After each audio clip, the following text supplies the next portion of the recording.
I started this reading series about 6 or 7 months ago as a poetry slam, which you can tell how that went over.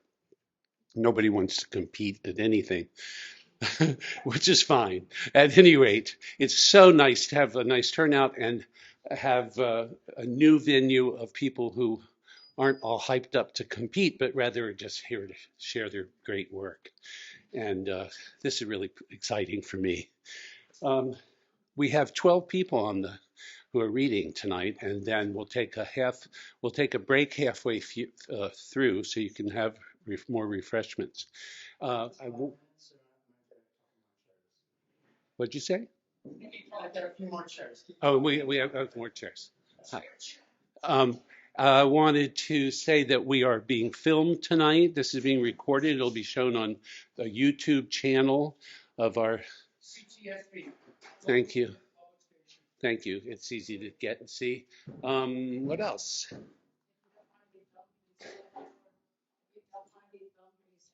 Yes. Yeah, if you don't want to be filmed when you're reading, just say so when you come up to the mic, and he won't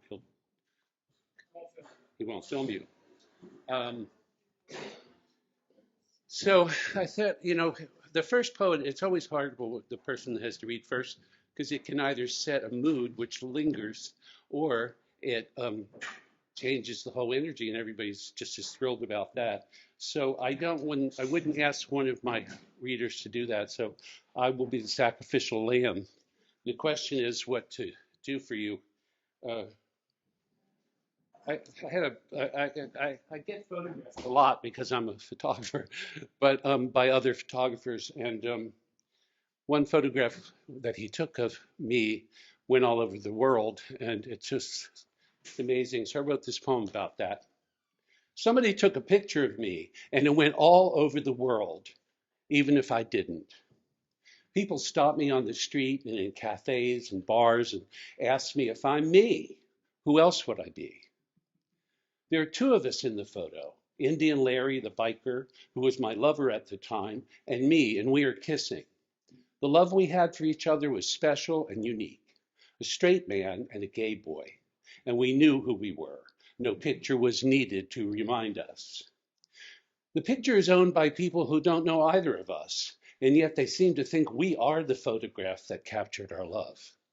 I looked at Larry after the photo was published, and he at me, knowing that we were much more than a photograph could ever be. He's not the photograph, and I am merely me. It is not funny. There is no laugh.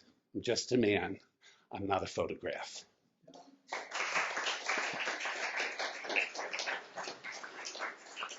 Thanks. Thanks so much. That's fun. It's fun to read poems you've never read before and hear people's response. We're going to begin with a special guest who was here last time. Last time she didn't read, but she's going to read this time. And please welcome Heather Campbell.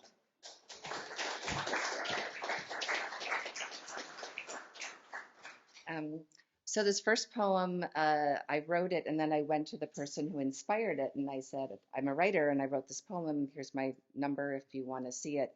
And he kind of looked at me weird, and then I realized he was kind of really good looking, and I think he thought I was trying to come on to him. And I was like, no, I'm happily married. I just wrote a poem about your little kid. Later, when I ran into him months later, I said, he kind of looked at me again, and I said, it got published. Do you want the poem? And he said, oh, yes, yes, yes. So this is the poem that a very good-looking man and his young daughter inspired. It's called Little One. The world revolves around you, little one. Do you know that? You walk into Fuel's coffee shop with your pink high-top shoes that are the size of a teacup, holding your beloved stuffy, your hair bopping around in pigtails, and your smile lights up the room. You look around wondering what joy is going to surround you, who is going to make you smile. Your dad thinks you've gotten so big, but really you've only just begun to grow. And yet, at only the size you are, the world revolves around you. That's your gravitational pull. You are judging everything you see, and that's okay. Judging can be a good thing. That's how you'll make decisions on your own when it's time for your dad to let you. You look at the long green pretty sweater that the woman has taken off and draped over her chair. You're thinking, smart lady. She's found a way to bring her comfy blanket with her, and of course, cozy is best. You know what? Why do we forget that? Your cheeks bellow out as you chomp up and down on the croissant your dad is ripping and feeding you like a little bird as he waits for his coffee. He's a good dad. He loves you. You know it in your bones, even if those bones are still small. Your head pivots this way and that as you look around at all that is happening. Every person steals a glance at you, and if they are lucky enough to catch your eye and earn your attention, their day is made brighter. The world revolves around you, little one, as it should.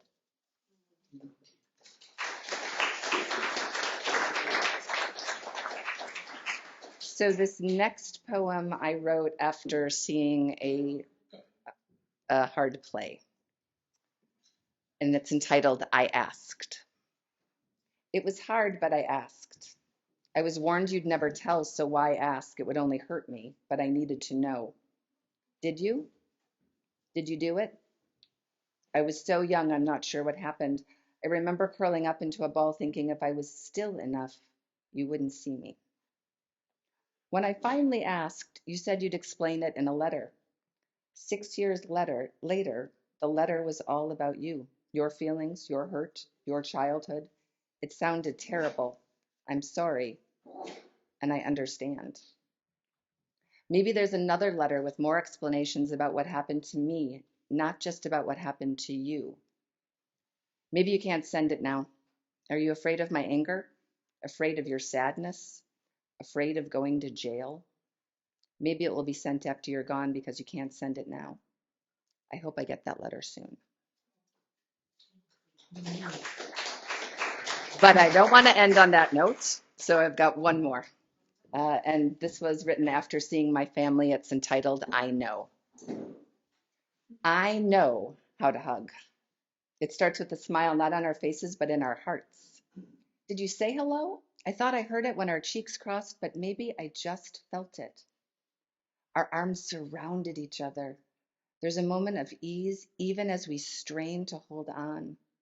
Our shoulders fall away from our ears and our feet become the ground.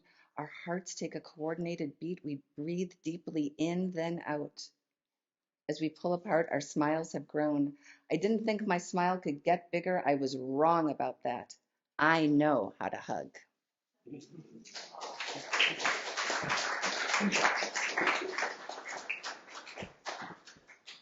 Thanks, Heather. I wanted to say about time and how long do you read. Usually in slams you have 4 minutes, which is a horror for a writer. So I've decided that you can read if you read quickly. Don't talk about your poem too much. Just that you don't use up your time talking about your poem. Read your poem. So you have about between 5 and 6 minutes. 7 minutes, I'll start like hissing at you. So just so you know.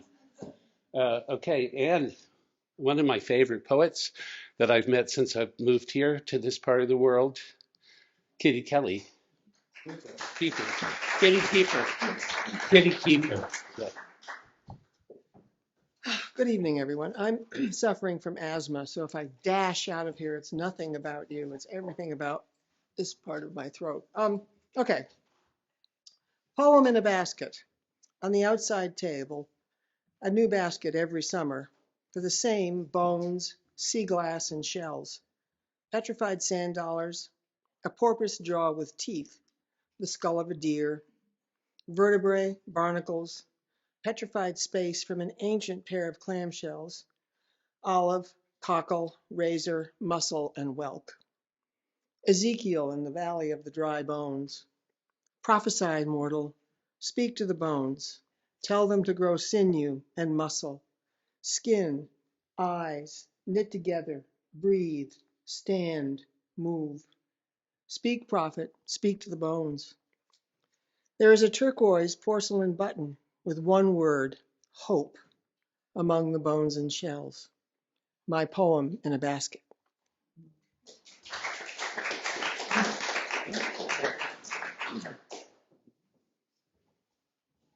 A Finn, Pekka, is skiing home in the dark winter night after a long day of cutting firewood in the forest. By miracle, a huge bear stands in front of him, teeth bared, ready to fight. Pekka sighs and takes his axe from his belt, looks at the stars, and says, God, I've never asked you for anything my whole life, but I ask you now, watch.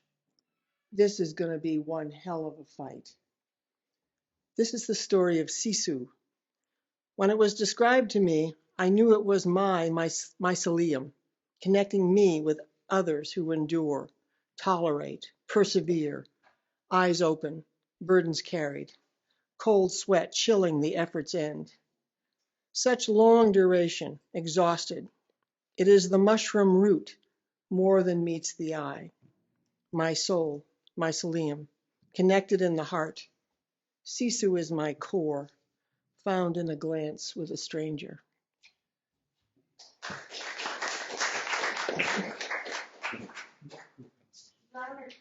Louder? All right, then I'll have an asthma attack. Okay, just warning you. Close to the How about there? Okay, all right. Pentecost, or a few days after Easter. Thomas, walk with me, for evening is at hand and the day is past.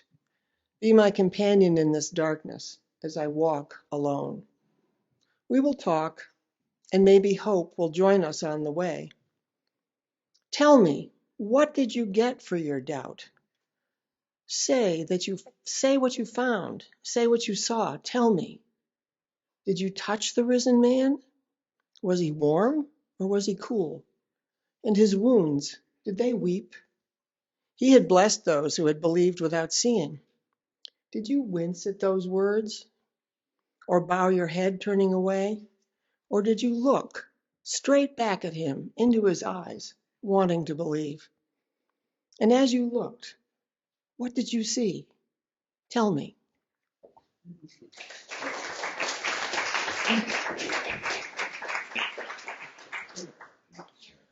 When I mentioned earlier that we were going to take a break halfway through, that I may have forgotten to tell you the most exciting thing about this evening, which is our feature reader who will be reading after the break, and that is Nick Sholley. Please give him a round of applause ahead of time. And now we have Steve Mole.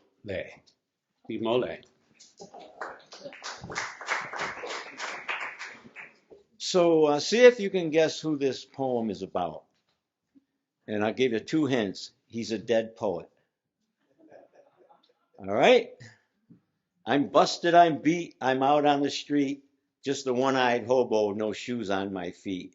No place to go, nothing to see, no one to know, just a clown in this carnival show. No tailored shirt, no pompadour, just a tattered long coat and dark alley doors. I don't know the meaning, I don't know the way, I'm just heading back the way that I came.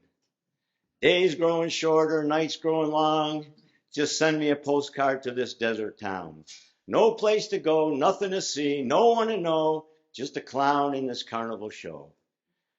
My life is a wreck, I'm just traveling now on this rusted old track on this side of town. Just give me something to eat and something to drink and a small scrap of paper to record what I think. No future in sight, my past is a blur, I'm busted and beat up in this maddening swirl. No place to go, nothing to see, no one to know, just a clown in this carnival show. Any guesses?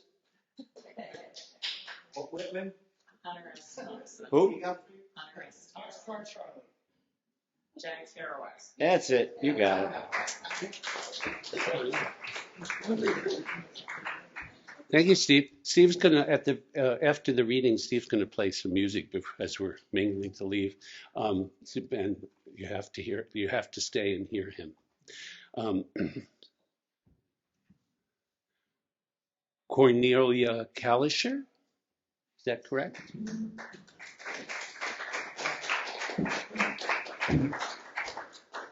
Cornelia. Well, I have 2 poems. One is sad. It's kind of a memorial poem. It is a memorial poem for a friend of mine who died this year. Her name is Hannah. Can you hear me? Barely? Okay. Okay. Can you hear now? Yes. All right. What brings cloudbursts of joy from the mountains? It's the memories of all that I've shared over time with you. The darkness in the pools of your eyes makes me cry, as I do not want you to die. But the white moons surround the darkness and light up the sky. The visions of your springy, youthful, I can't see because of, sorry, youthful, orange, now whitish, with age hair, dances in circles in front of me. Memories of your voice singing fills the air, bubbles of laughter, cooking sweet aromas. Your crazy, boundless energy flies by on a bike, and the force of your determined spirit is in every step that carried you for many miles. As you walked and walked, your dog spirits by your side still give you peace as they warmly embrace you in the heavens. Your heart beats strong through your beautiful children and their children. The life force that you gave to each of them carries on, and the gentle nature of your husband who patiently nurtured you by your side. Hold still. Your brothers and their wives now embrace you, and your mother loves you. Oh, but this is me, your friend, and my heart beats strong, sending you smoke signals in my dreams, trying to reach you across the two countries' border's edge. I said I would not leave you, and this still in my heart never ends. Can my loving arms stretch far to reach you in time so that you know that my heart sends you peace? The salty tears of the ocean fill up my eyes as I know to once again give you space so that you can save energy needed for your journey. You have cursed the human condition and spit at the destructive course of mankind, the hidden personal trauma and seen scars in the earth. This killed you inside like your sad cancer, but you cherish the beauty of nature, its wonders, have seen the unfurling of a fern frond in spring, wandered in the fall woods, and now wondered if fear could be released. Your smile melting the snow of winter extends and will keep us going. The seasons in a year and rhythms of nature in your lifetime, like our friendship, cycles forward towards death, and I can only hope that the figment of understanding and sharing over the years from the moment I met you and you met all of us can grow like the spirit of a flower in your gardens and blossom. The stars come out at night, and like at the beginning of this poem, I will remember you when I see them light up the sky.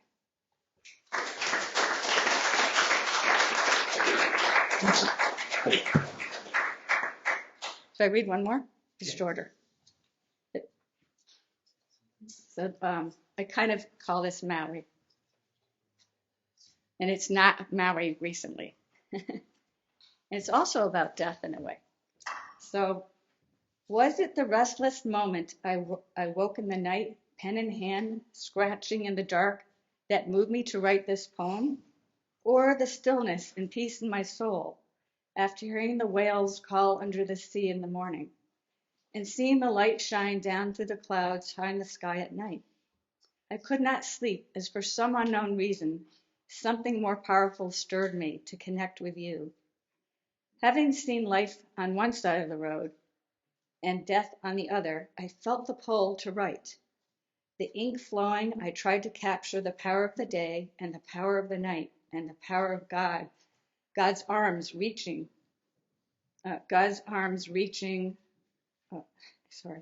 and stretching across the sea to bring solace to your soul.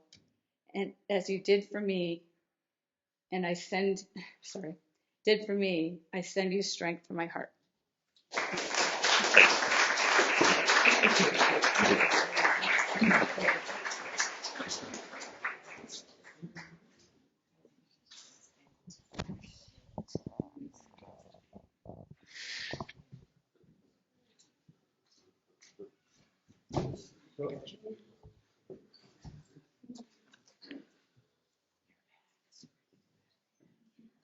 Okay, you have to help me.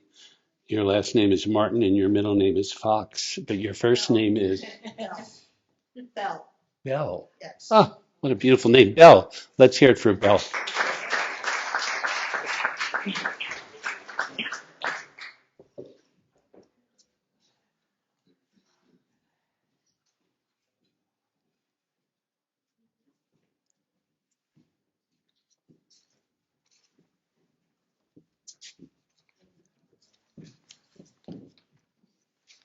This is called Adam and Eve. Who sits in those chairs? Adam and Eve. Is it their garden? No, it's Mrs. Hemler's garden. Where's the snake? It's hiding. Do Adam and Eve sit here naked? No. So they aren't naked? No, not anymore. Now they wear layers and layers of clothes. Even in the summer? Yes. Why do they do that? They don't want God to recognize them, and they don't want God to put them on a Greyhound bus and make them go somewhere else. Have they ever been on a bus before? I don't think so. I bet they're afraid to go on a bus. I bet you're right.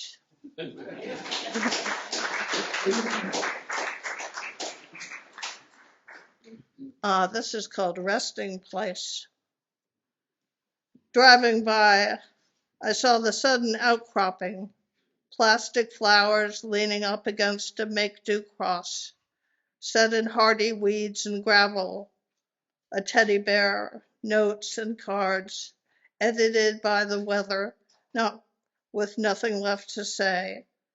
A faint balloon recalling me to a different time, that flounder left on a summer dock, twitching when the wind plumed, or was it when the water lapped?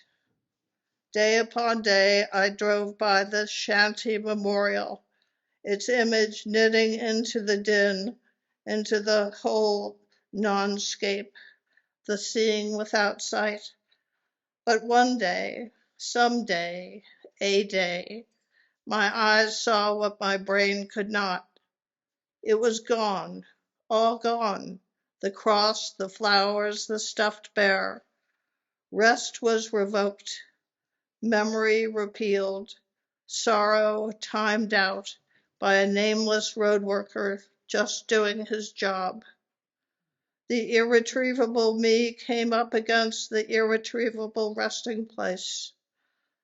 I woke to the hard epiphany that even remembrances lose their breath, that a flounder's final shudder is forever lost in wind and water, that tribute can turn to trash in the blink of an eye.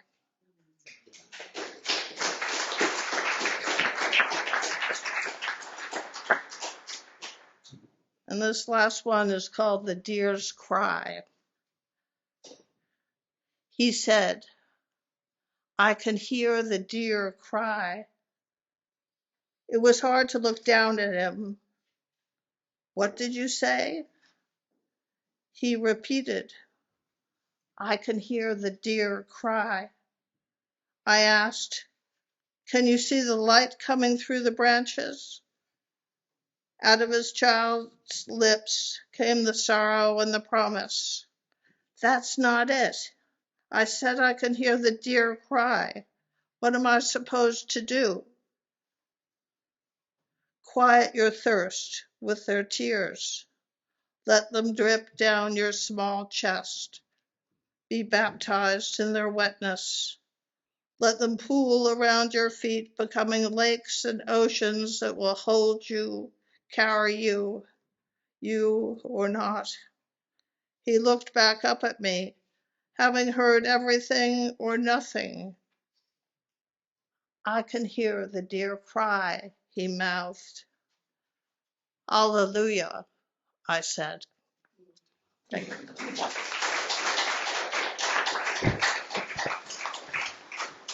That was Belle Fox Martin. Wow, thank you. Lorelei Lewis. Great. Okay. I haven't really written anything, but I have two very short poems from my early high school years that I'm going to share.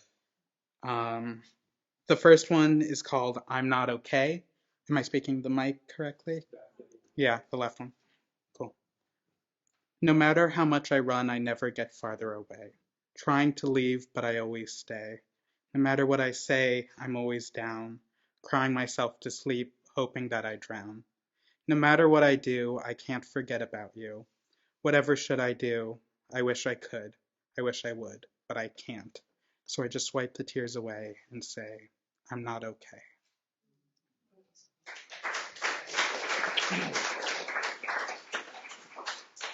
I have another very short one. It's untitled itself, but it's part of a little collection. Oh, I'm so sorry. Yeah, it's part of a little collection I labeled Poems of Sorrow. I smell the spice of the ichor that is life. I feel the harsh kick as it burns my throat. I feel it numb my pain. I feel it give me hope. Then it all fades away into nothing.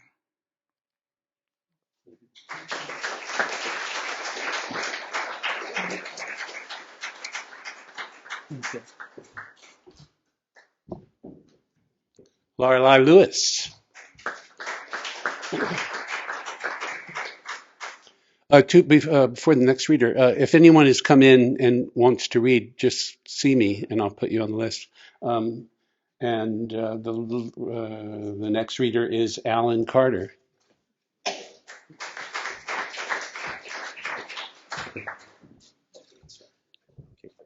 It's Alan Carter from Scotland. Yeah, I am Alan Carter from Scotland, and if I can waste a few of my precious moments just to tell you, I write, perform and publish poetry for a living, and I publish a quarterly magazine called Quantum Leap, and I've got some of my leaflets here. I never let an opportunity pass when I'm surrounded by poets. If you want to come and get some of my leaflets, I'll be quite happy for you to send me stuff in Scotland and hopefully publish you, okay? I also have 7 of my collections of poetry here, and I've agreed with the people tonight that I'll charge $10 for a collection of poetry, and I'll keep half myself and give the rest to this place to help it keep going. Okay? Okay. This is a poem. I wasn't quite sure what to read, and then my lovely friend Sue said, well, with what's going on in the world, why don't you read some of your anti-war poems? So I'm going to do that. And this is about a young Scottish soldier in the First World War. And I think you'll understand most of the words, except maybe there's "Sae Braw," which means so beautiful, and "Hee Haw," which means nothing, nothing at all. So it's yet another song from the front. 'Twas at the end of 17 when I first saw the war. I'd been in training for a while, signed up the year before. Sergeant Major said that he'd prepare us for the war. And starry-eyed we set sail from Southampton's shore. I do not know how long we sailed. My insides felt so raw. I only know when we arrived, I fell down to the floor. And falling down saved my life, as machine guns they did roar. And Billy Mack from Aberdeen died as we stepped ashore. Now I'm lying in the mud, and I just can't ignore screaming from the barbed wire fence and sights worst I ever saw. Sergeant Major said that he'd prepare us for the war, but nothing can prepare you for the blood and guts and gore. Today I killed my first man at a farmhouse that we saw. It was him or me, I knew that, as we battered down the door. I'll never forget the look in his eyes, as for mercy he did implore, and I know his screams will haunt my dreams for now and evermore. So, Sergeant Major, tell me this, if you knew what was in store, why did you send kids out to fight in this stupid bloody war? I'm just really thinking this, you can't speak with a blown away jaw, and I'm laying me down in this cold, cold mud to wait for the end of my war. I wish that I had one last time with my Geraldine Sae Braw, but I'm lying in a foreign field and she's in Aviemore. I curse you death soldiers that send young men out to war. I know that you don't care for us. Our deaths are worth hee-haw. I don't think that I will make it home, and I've just found the flaw. No one ever wins when countries go to war.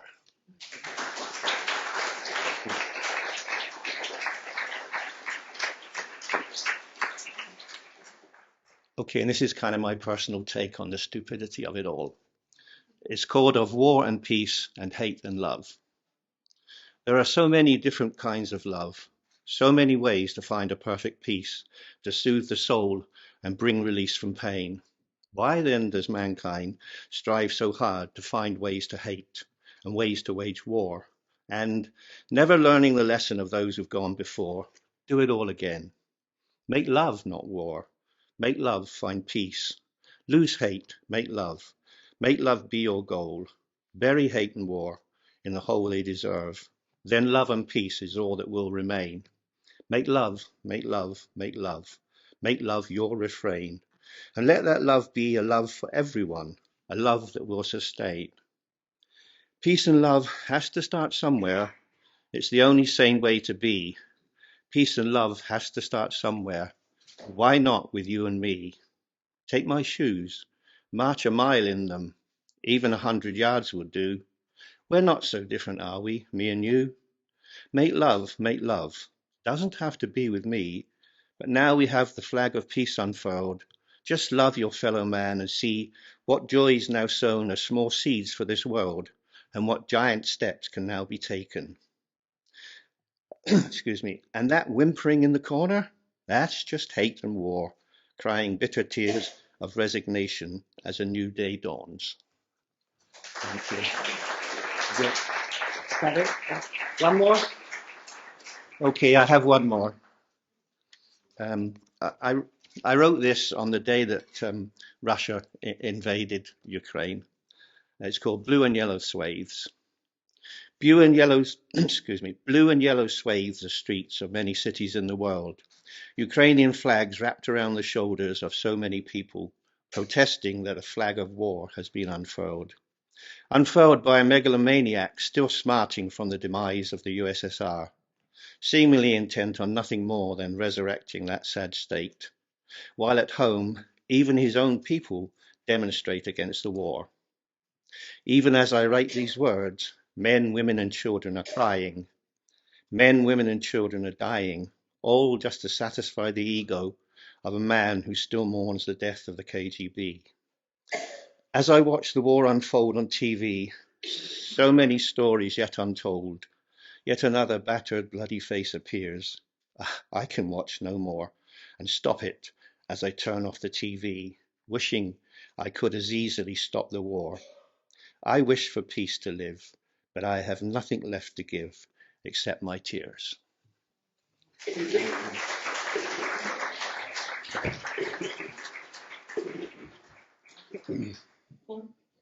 Thank you, Al. One more reader before we take a break. So you save your seats when you get up to take a break. There are some more seats in the back, I think. Please welcome Sean Foley.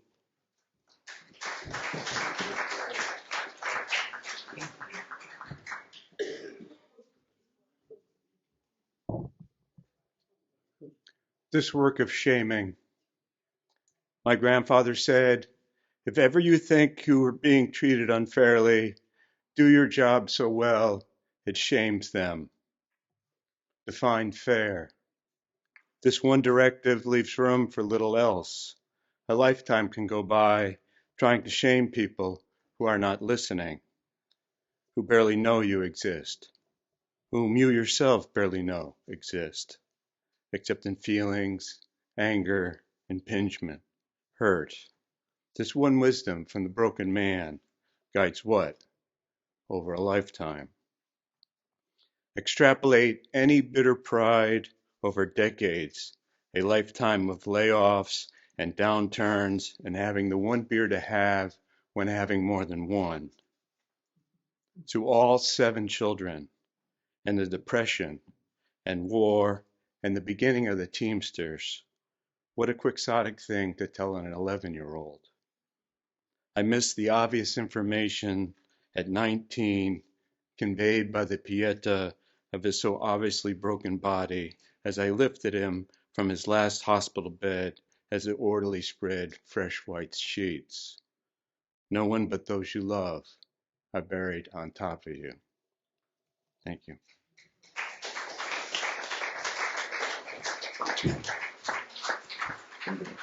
Thank you, Sean. I'm going to end this first set with a poem because I'm the host. It's an old poem that I threw away. And then somehow it crawled out of the trash and presented itself. So I went back at it. It's not the normal type of stuff that I write at all. I'm mostly a performance poet. Good news, please.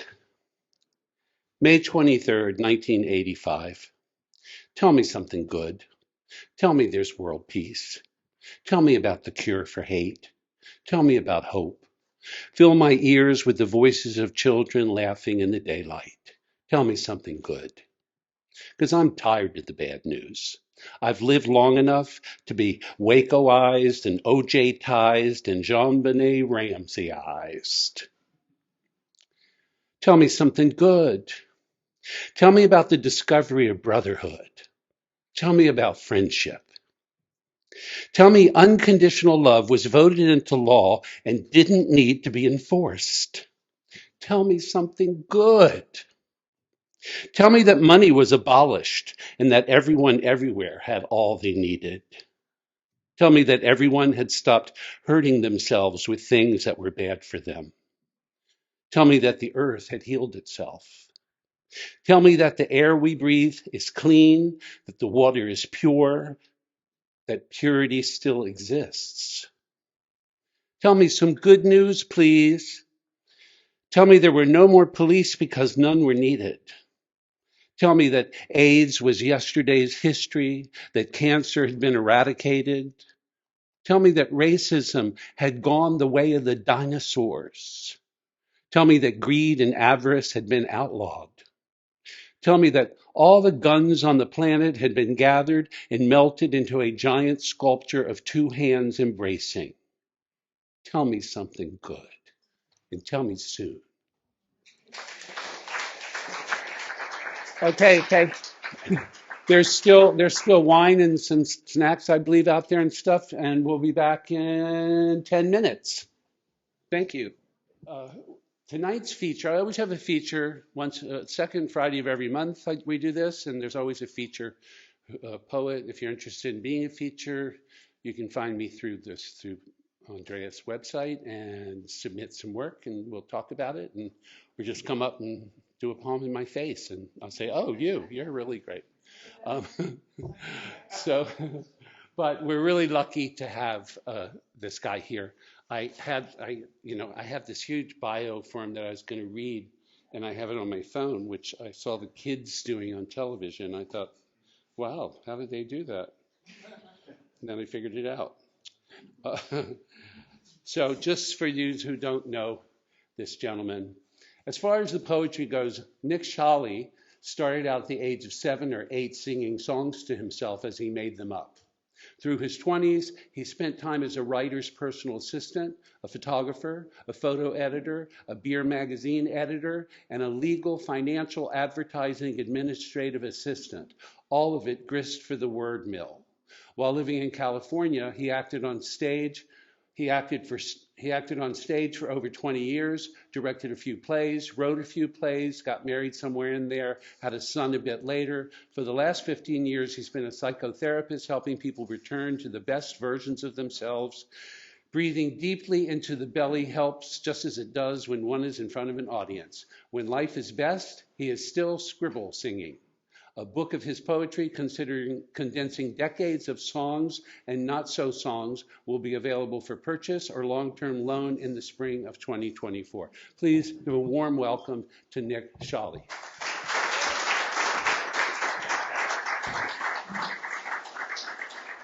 Thank you so much, Bobby. It's so good to be here. And as my friend Andrew put it, it's nice to be the nougat in the middle of all this wonderful chocolate. So I brought a little something for everybody. I know it's early for gifts, but maybe it's someone's birthday, maybe. This is to encourage everybody to scribble while I read. It doesn't matter. Could be in between poems. If you're looking, just take a pencil. Some of them have erasers, some of them don't. Those of you who didn't get an eraser, you just can't make mistakes, okay? No mistakes.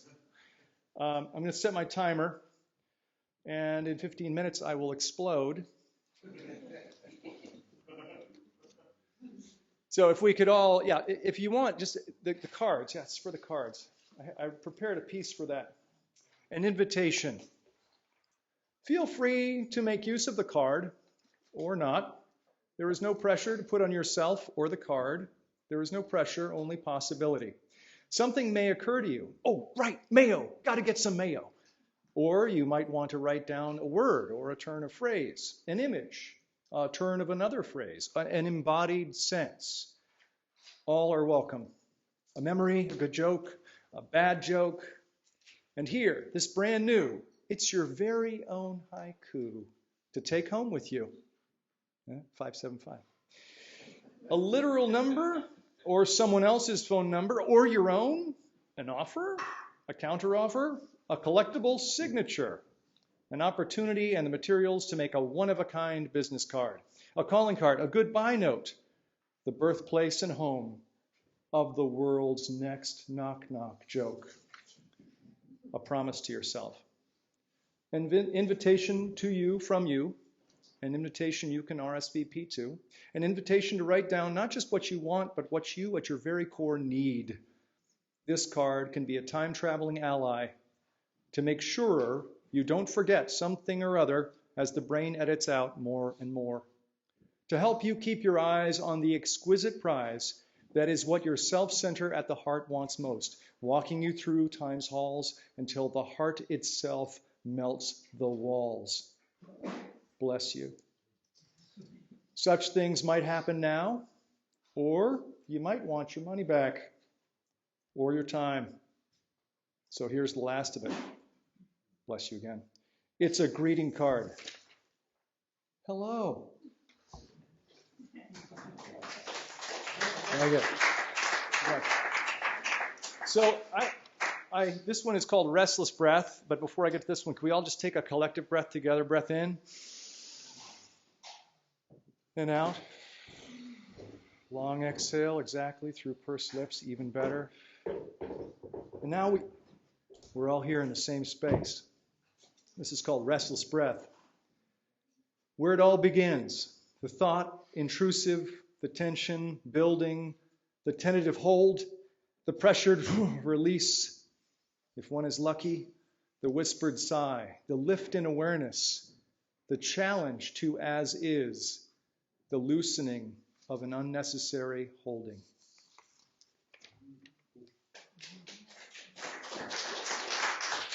Thank you. Thank you. I like the golf claps too. If anyone's like that, or it snaps, anybody feels like snapping, that makes me feel even more authentic up here. So I don't know if you guys know about this thing called ChatGPT. Anybody? Anybody? Any poet? And you don't have to say yes. You can stay. I understand. But anybody just curious what happens if you say, write me a poem about blah blah blah blah blah? Anybody? Yeah. Anybody? You did? Yeah. Scary, right? It's unbelievable. It's unbelievable. So this one, I was gonna. Nobody else has F-bomb tonight, and just trigger warning. Anybody would prefer I not use the F word? Anybody? Just raise your hands. Okay. So this is called "Fuck You, ChatGPT."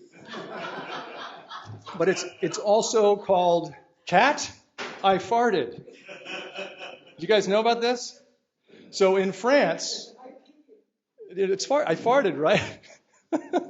It's because if you say ChatGPT, it's "cat, I farted" in French, right?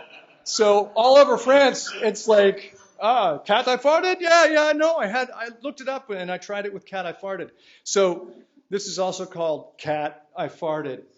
And this is what happened when I typed in, write me a poem about ChatGPT, in the style of Leonard Cohen and Charles Bukowski. So here we go. In the neon hum of midnight's tavern dark, where Bukowski's ghosts still linger and Leonard Cohen's voice sings in the haze, a digital specter came to me, a thinker. ChatGPT, they call it, a machine of wit, a brain of wires and code. It doesn't drink, it doesn't smoke, it doesn't quit, but it's got a poet's soul. In the realm of ones and zeros, it resides, a literary spirit unchained. It weaves words and worlds in endless tides like Bukowski's barflies in the rain. It's a troubadour of ones and zeros, a cyber seer of the modern age. In the algorithmic night, it glows, its words a digital pilgrimage. Its virtual voice, a velvet shroud, like Cohen's laments and croons. Through the binary mist, it cries out loud in poems and chat room tunes. In the style of Bukowski's gritty grace, ChatGPT tells tales untold of humans lost in the digital space, their stories, new and old. It echoes the beat of the city streets, the loneliness, the love, the sin. With every keystroke, it competes in the era of AI. It's akin. So here's to ChatGPT, the poet machine. In the spirit of Bukowski and Cohen, in the cold electric night, it's seen a digital bard, a digital friend.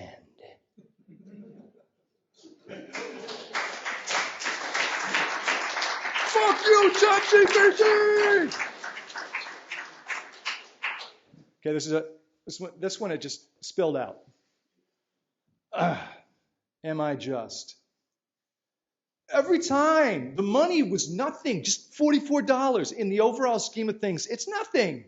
The back and forth after the facts, that I don't appreciate the things she's done for me, and that was hurtful. Because I always knew, 125%, making sure she knew I was thankful for any help, anything nice she did for me. But she didn't get that. Just because we have stories doesn't mean we have the story straight. And the trouble is just a big cat waiting to make a meal of our mistakes. And that she was, and that she did.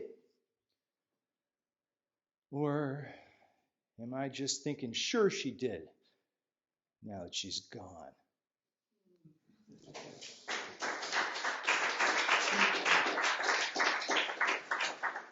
You're too kind. And this might be a little low. I want to stand tall. Man. This is blocking my face. Too bad. Oh. It's getting hot in here. This is a Ray Spooner my mom gave me. So I wore this for her. It's a shirt of shirts. Thank you. Shirt's part of the show. Shirt's part of the show. So shirt of shirts. You know, I'm in the Berkshires, so I like to dress in layers. They're all T-shirts and short sleeve shirts, so I got to wear a lot of them.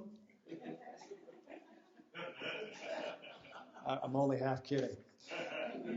First sleep, second sleep. However merry once was he, the passage of time tweaked Larry, and now he found faint praise in the fruits of his current malaise, just shy of decent rhythm and sense, decades rambling and no recompense, numbers without end, other people's expenses. But he, once sleeping, could leap from one sense of flight overstep to the benthic extent of deepest trench, a meager man made Ubermensch. Refreshing to be so free again, almost as if the big then was now. Uncoupled suddenly by unconsciousness, a dream then. Sooner or later the worms each whisper betrayed what was once he, mucking under the newly laid. So sorry for the broken, the misspoken, the unfinished, all of it. He did not understand his epitaph, but it was not for him to read. He meant to return to it, but dreams anew instead.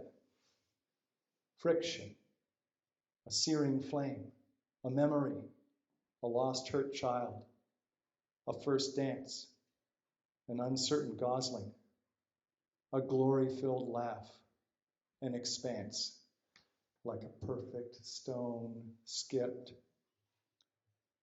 First sleep, second sleep, time out for behavior, good or bad.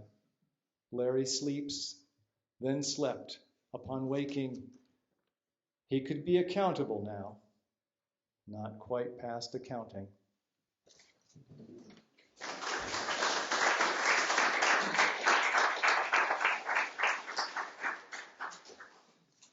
Nope. Nobody has mentioned yet that this is Friday the 13th, and it's October. Oh, that's okay. I wasn't talking to you. She's so funny. She's got such a great sense of humor. You got such a great sense of humor. Just wants to read. Okay. AI? Aye. Okay, this is called After Act. And it started out, I was directing a play called Zombie Town. And this was a poem that I wrote kind of because I was trying to figure out how to get underneath this play.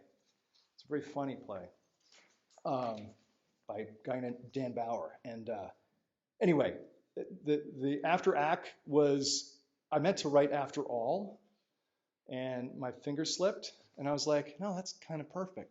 So let me know if you agree.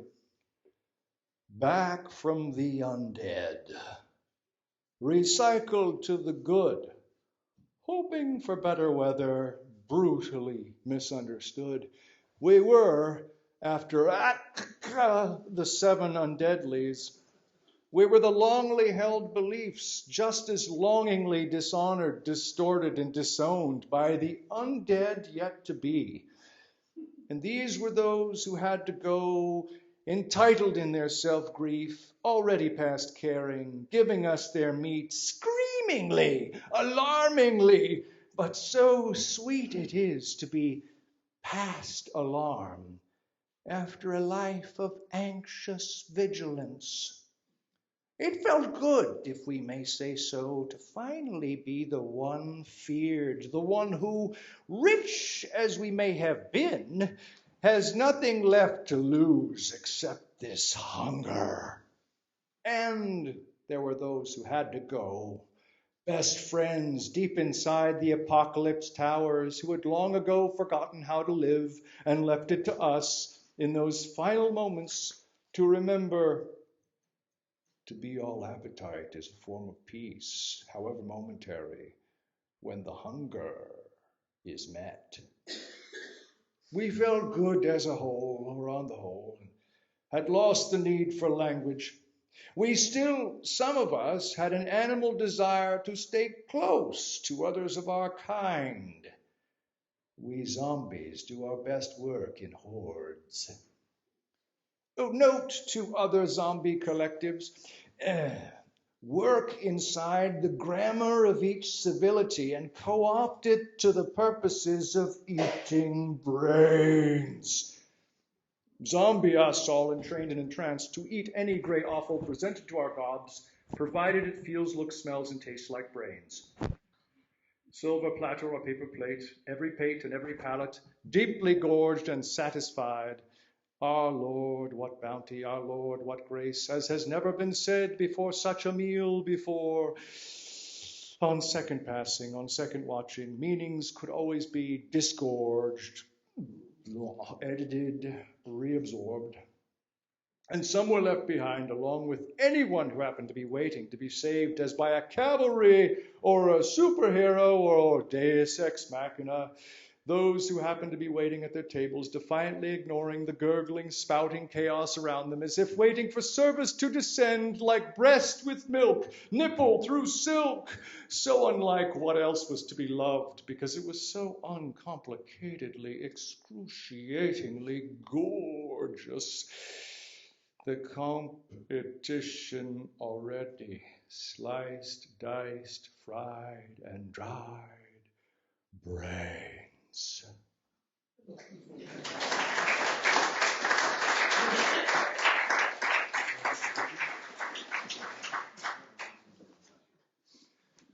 You really are too kind. But I'll take it. Beckoning. Shorted out by longing, I resisted as I could, then crossed my polarity. Bought and sold by remote control. A new program improved upon the last, lasting to perfection until perfection's past. Cadmium intensity, neon, then freon, bright, then cold, then flatline, LED squalid, shuttered and buttered lightly, ready for the episodic unsightly, beckoning and hoping the real power will come back on.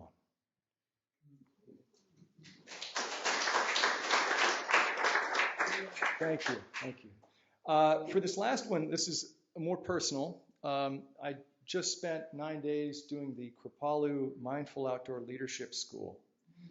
And through the course of that, we did a lot of sitting in open awareness in nature. And everybody chose a sit spot, which we returned to every day for the course of eight or 9 days. So this one is called Thank You Sit Spot. And I wrote this on my last day. Thank you, sit spot. You start as a hemlock I get to know from leaning. I collect drops from the tips of your needles on these pages. I give you each exhale as I sit here, give all the ferns and the saplings and the grasses some too. We are in molecular communion.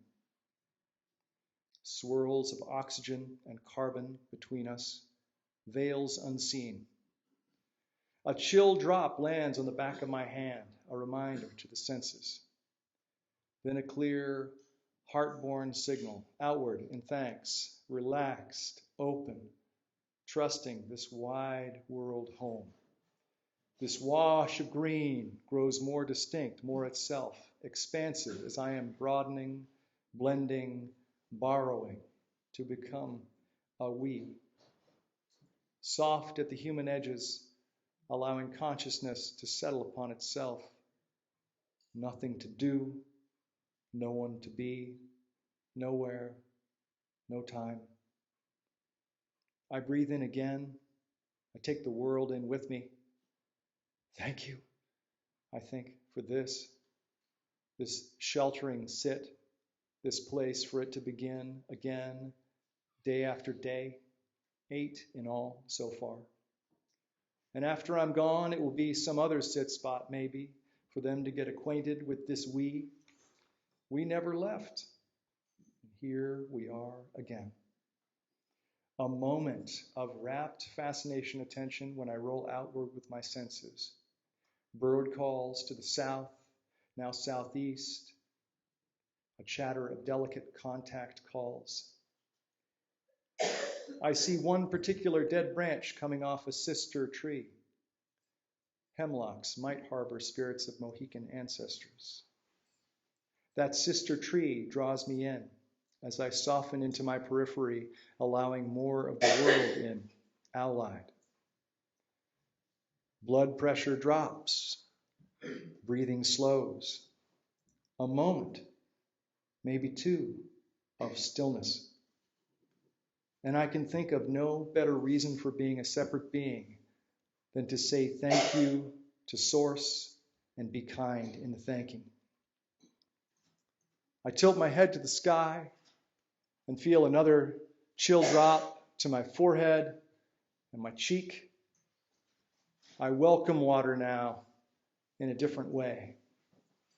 Water is the co-author until these pages grow tired of togetherness and the fibers decide to take the next float. I welcome water now after a handful and a half of waterlogged mornings. The earth all up in my nostrils.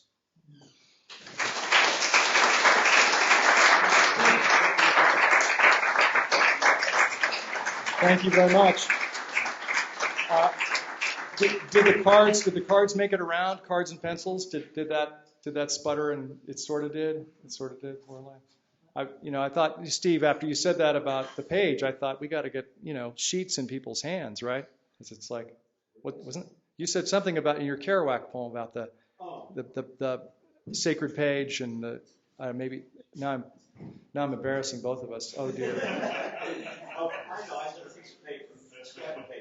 That's it, piece of paper. Well, piece of paper, index card, they're related, they're cousins. Thank you all very much. Bobby, I need your help to extricate me.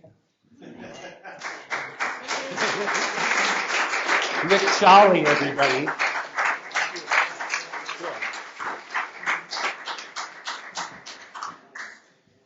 It's so nice to see new faces here and other faces that I already know, but it's always nice to see new faces here.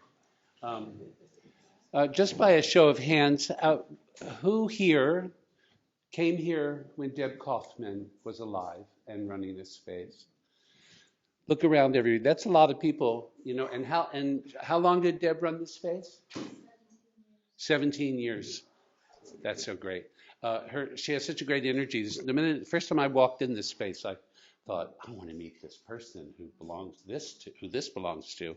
And then, of course, I found out that she was no longer with us. But she's left her energy here, so she's very strong here tonight. Okay, now we have Stan Spencer.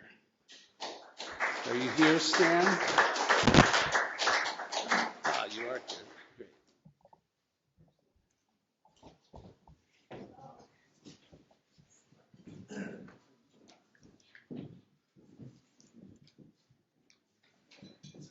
I got home late last night, smelling of poetry. My wife had no idea where I'd been, but she said I looked beat. We tangled iambically with one another's pentameters, but quickly fell into a rapid rhythm of rhyming couplets until we reached mutual haiku. We both fell into blank verse with a smile on our metaphor. My first and last Little League game, I sat on the bench. I wasn't very good, and my uniform itched. I couldn't hit, and I wasn't fast. My first time at bat was also my last. We had 9 guys on the bench, some of them great, but with me on the bench, it might as well have been 8. This day I was at bat facing Duffy, and it took guts. Just the day before, he had kicked me in the nuts. I groaned and bent over, but I didn't cry. Then I straightened up and I punched him right in the eye. And now Duffy was staring me down. He looked like a cyclops with a shiner standing on the mound. He threw his first pitch. I swing like a toughie. The catcher has already thrown the ball back to Duffy. Strike 1, the umpire yells. Duffy's second pitch, the same thing. Strike 2. I hear the umpire sing. Duffy throws his third pitch with all of his weight. Somehow, some way, it nicks my bat and drops right in front of the plate. The ball just stays there, spinning in place. Run, says my coach. I drop my bat and speed toward first base. The catcher's throw gives the first baseman trouble. Run, says my coach. I stand on second base like I hit a double. Duffy gives me a glare and a swear that I heard. My coach gives me one of these. He wants me to steal third. I was pumped. Duffy looked at the next batter and fired a fastball with a mighty thrust. I took off running and slid into the bag in a cloud of dust. I brushed off my uniform and I thought I heard the cheer of the crowd. It was really the opposition laughing out loud. I looked all around and became very heated and red in the face. I had run the wrong way. I stole first base.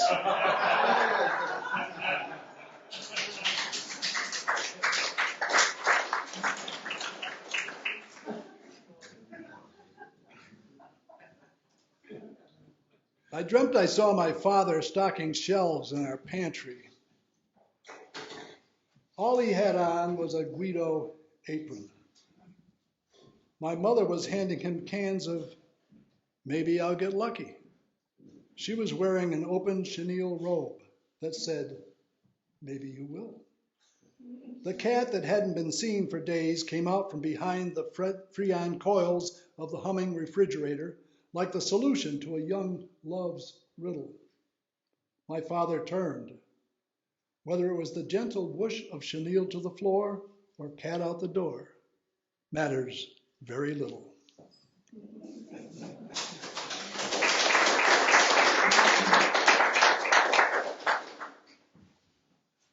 Come with me under the forest canopy. Talk to the trees with me, sticky sap and scratchy bark, good that it is, straight to the root. You can always tell a good tree by its fruit. Neither cut down nor cast into the fire, a Genesis tree of life and knowledge, knowledge no longer covered by the leaf of the banyan. A revelation tree of hope and grace over which I have no dominion, telling me it does make a noise when it falls, but never alone within the forest walls, socializing through a wood-wide web of chemical-bearing tendrils, seeking, speaking, smelling, telling, interlocking with all their talking. Here there is water.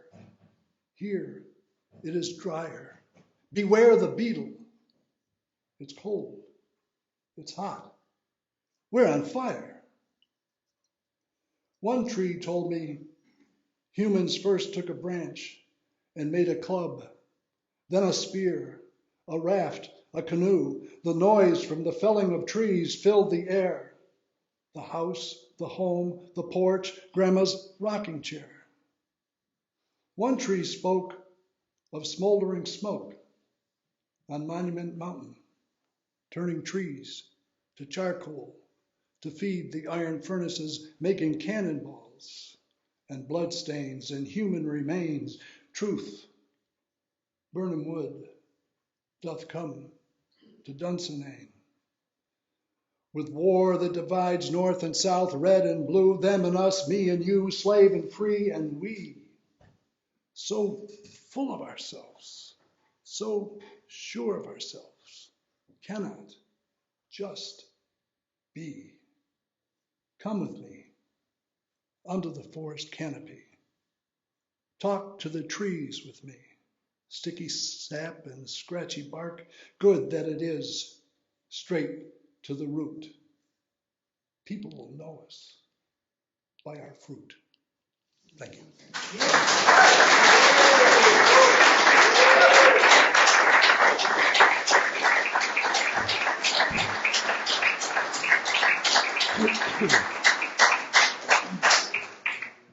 That was great. Let's see. Oh, okay. Rebecca Settles.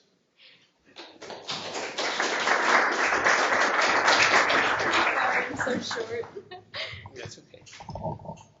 Thank you. So this is funny but sad, but also more funny. I used to think love was just a neurochemical con job. Maybe I just never got the love I deserved by my father when I was a kid, and to this day I have to ask myself, do I really deserve this love? You know, I got a boyfriend now. I know, and it's a real achievement for a girl like me. I questioned his motives. I questioned my own, honestly. Was it love or did I just want to fuck? There's another thing. I used to equate love with sex, and well, obviously that's not very true. So, yeah, I have a boyfriend, and no matter how many times I wish he didn't have this burden of loving me, he just won't fucking stop. Unless I kill his cat. And I know I love him no matter how scared I am about it, and I can't stop. And I promise you all, I won't kill his cat.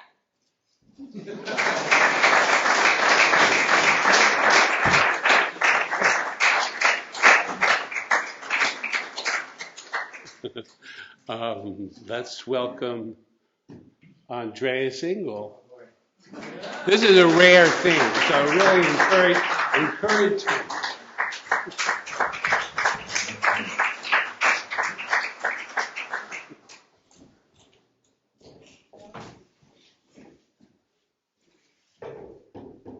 Wow, I really didn't expect to do this, but I just have to say, literally night before last, I used to dream all the time, and I haven't had a dream for a really long time. And I was awakened through a haiku. And it was actually not a true haiku. But to me, it was a signal like I need to do this. So anyway, I'm going to start with that. I don't know if it makes any sense at all, but this is what it was. A whisper is a message to a falling cat, a novel to its feet. I'll read it again. A whisper is a message to a falling cat, a novel to its feet.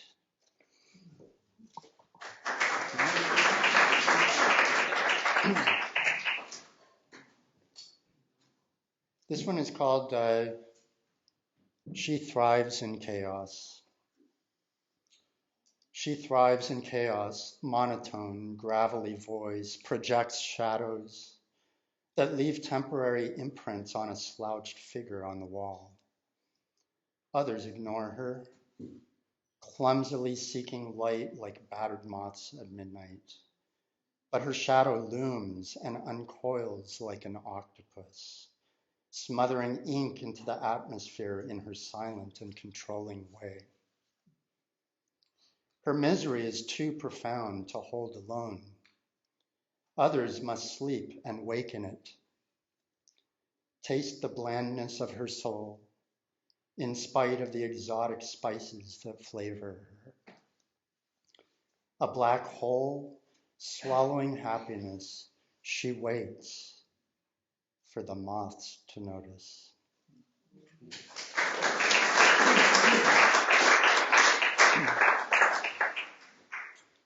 And this one, actually, I just wrote the other day. Literally was inspired by walking out the door, and it just struck me. This is me. There are times I suddenly recognize this is me. Walking out the door to a world that little knows my feet, my steps, my purpose. I'm not observing someone else, deciding, succeeding, failing. This is me. The changing trees, fallen leaves, so different from each other, beautiful and briefly shared. That is them, and this is me.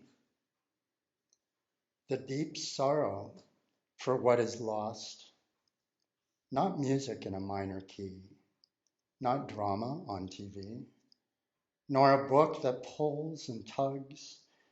Those are others, and this is me. The uttered words, careful as they want to be, sputter out, flutter like a tattered moth to a light that guides and injures. Not spoken by a passerby. This is me. The thoughts, the dreams, absurd and fading to a waking day. Things to do, to try, to feel, to see and breathe, to listen to learn from, to change, to live. This is me.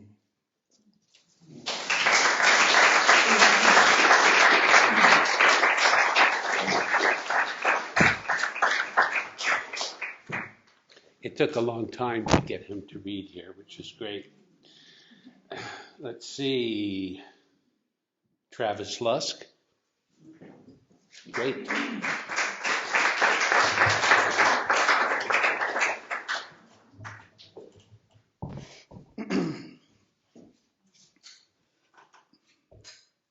Oh my, can I borrow your hat for just a second? Thank you. Manifesto of the New West. Guys ordering soda pop, built right for sauntering, but not enough to pull what they'd call a cow down by its ears, wandering up to folks, nudging things all right. Hey there, spare a dime? A new dialect for a new time.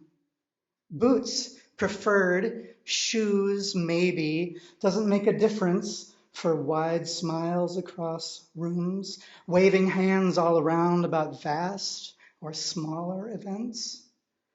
Positioning the hat Essential prop, though functional in the way of rain or snow, pulled down low against wind, hiding in the way of so many lonesome. Or wide back on the head, halo of a good green smile, witness to the shape of a new moon. The reason shootin' will start on the ridge is a climb to the top in ricochet. Dawn of the day, gone to ride through the night. Legions of sharpshooters in sights, pausing stiffly in full stare before falling away onto rocks and bodies, leaving empty cowboy hats in the sky.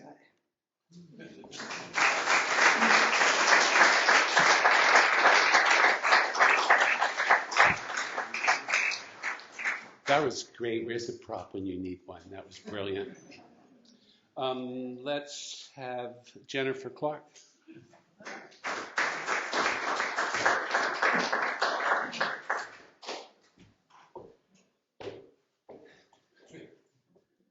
Hi. So, 4 short poems. Familiarity. Tonight, as every night, I drill my eyes onto the beauty of the trees and the starlight that spreads its glory above the black and taut branches, extending widely, broadly. I try to erase in me the sagging, dragging familiarity that makes me blind to these beauties, the familiarity that distracts me from this celestial awe and the rooted centuries of maples and oaks. These determined sentinels who protect us as we sleep. Dry run. Recalling your cloudy and aimless last words, I feel again the desert of your heart. I'm soapstone, porous to your hard shell, your diffidence. You give me no ground, no healing, no kind caress, no way in. Instead, I bond myself to the balm of time. With wings whooshing, we fly away. Confession.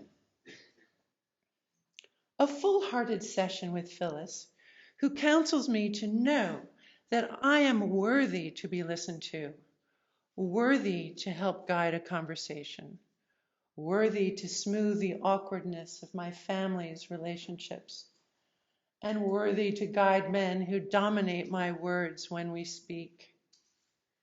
Yet I couldn't admit to her that I had said out loud to one such man, I am bored. It seemed the ground shook him out of a dream. I paddled fast to stay in his boat. He was kind to not throw me overboard. Chronic. Diana, now gone, wants to have chronic cancer instead. Something to live with, a companion, something doable, a nuisance, not a killer. Chronic now resides in my storehouse of hopeful words.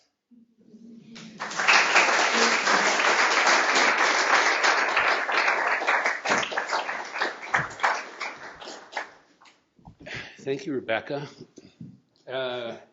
And now we have, I hope I get his name right, Alan Brindell. There you go. Perfect. Let's give him a round of applause.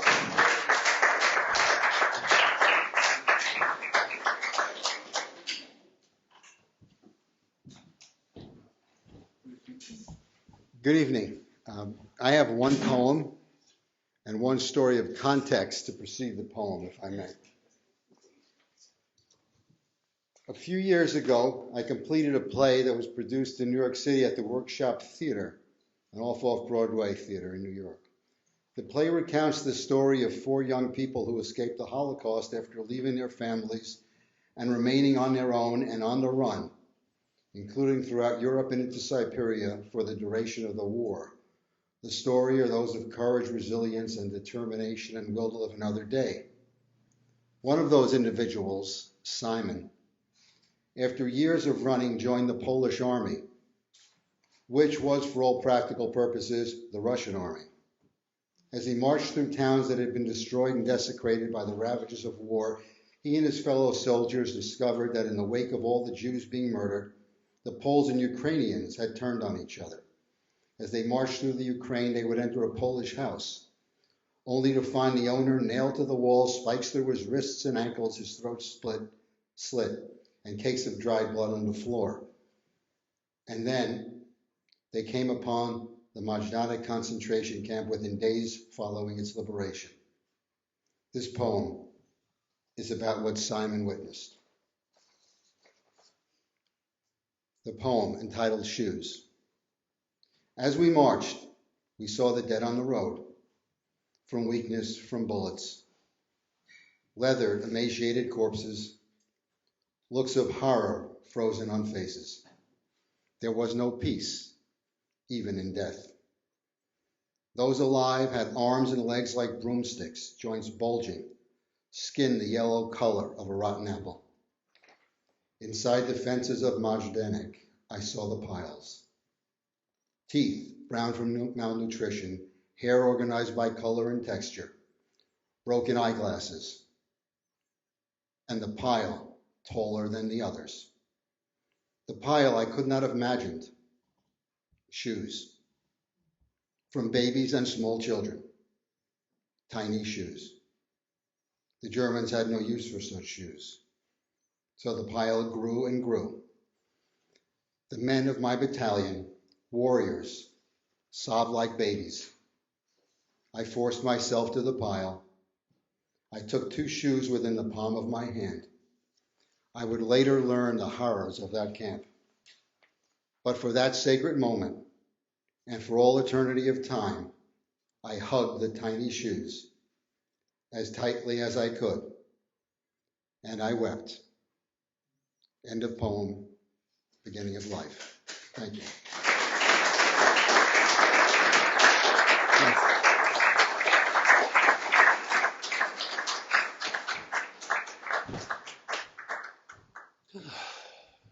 Everybody breathe. Well, we've come to the end of, I think this is the ninth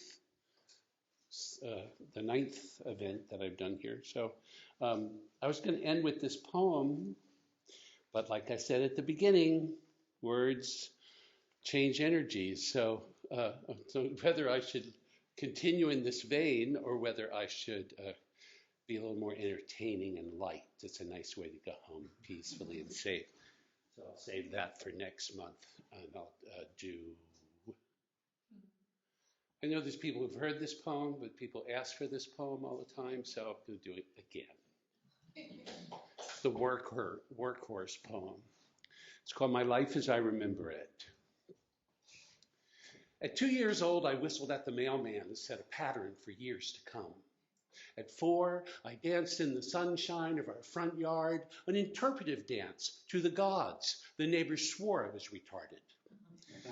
At 6, I told my classmates I was from another galaxy, light years away. Mrs. Jackson, our first grade teacher, thought it necessary to alert my parents.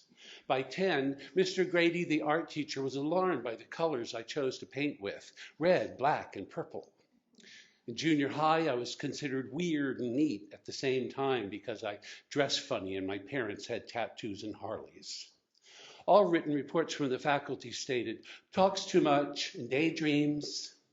Some things never change. I watched the Beatles arrive in America and decided I wanted to go to England. I saw hair grow over ears and down over collars and onto shoulders and backs all over the country. I walked with the first protest march in Washington and every other for 10 years, and we still have crooks running the country. I sat in streets, cafes, corner bars, and coffee houses and listened to the beat of a new generation being born. I went through puberty with Janice and Jimmy and took LSD when it wasn't cut with speed or poison. I smoked pot in 5th grade and laughed all day at a fat substitute teacher named Mrs. Potty. I dated black boys at 15 in an all-white Klan neighborhood.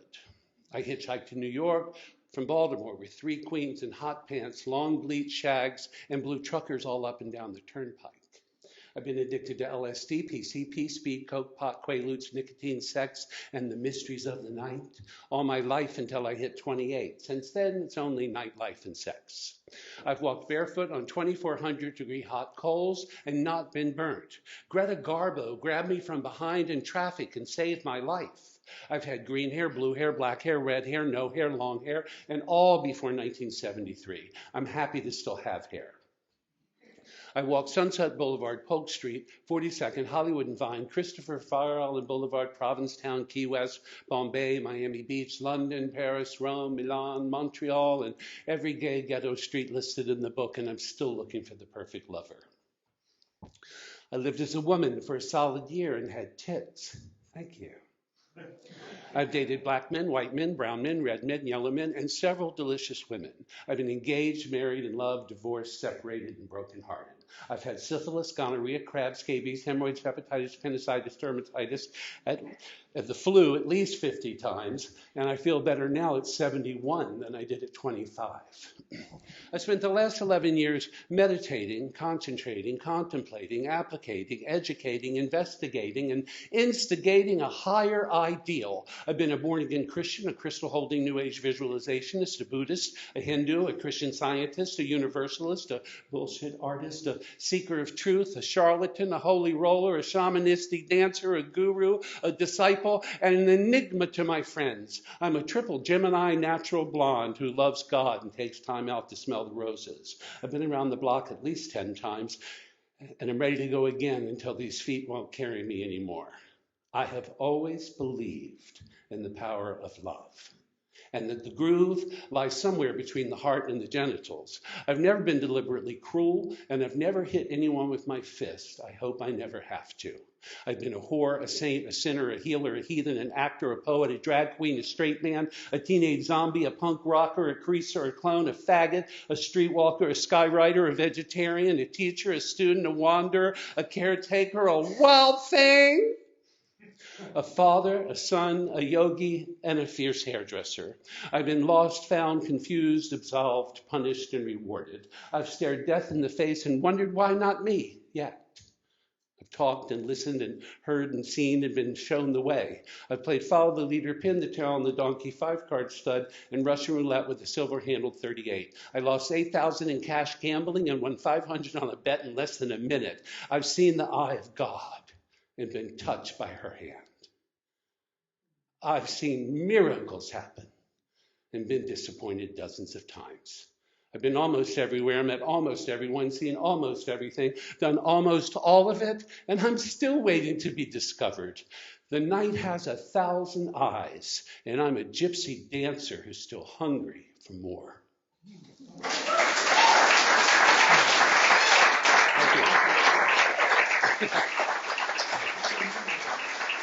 Thank you.